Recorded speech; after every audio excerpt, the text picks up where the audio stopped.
একবার এক সুন্দরবনে টিয়া পাখি থাকতো এক বিরাট ঝলমলে বাসায়। তার বাসাটা ছিল সোনা আর রূপালী পালকে মোড়া।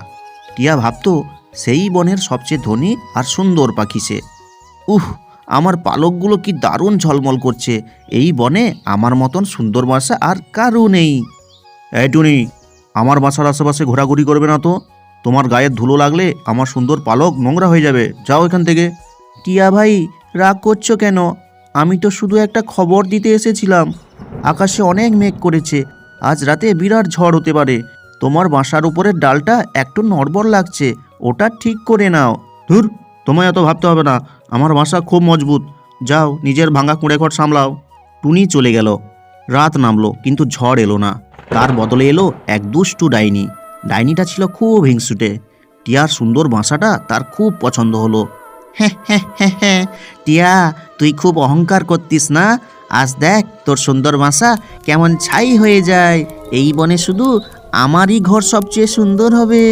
বাঁচাও বাঁচাও, আমার সব পুড়ে গেল। ওরে কেউ জল নিয়ে আয়। কাক ভাই, ঈগল দাদা, তোমরা কোথায়? আমাকে বাঁচাও। টিয়া আগে অনেককে অপমান করেছিল, তাই কেউ তার সাহায্যে এগিয়ে এলো না। সবাই ভাবলো টিয়া তার অহংকারের ফল পাচ্ছে।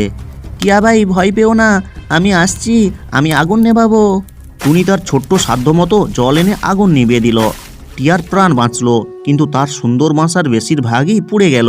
টিয়া তখন কান্নায় ভেঙে পড়ল।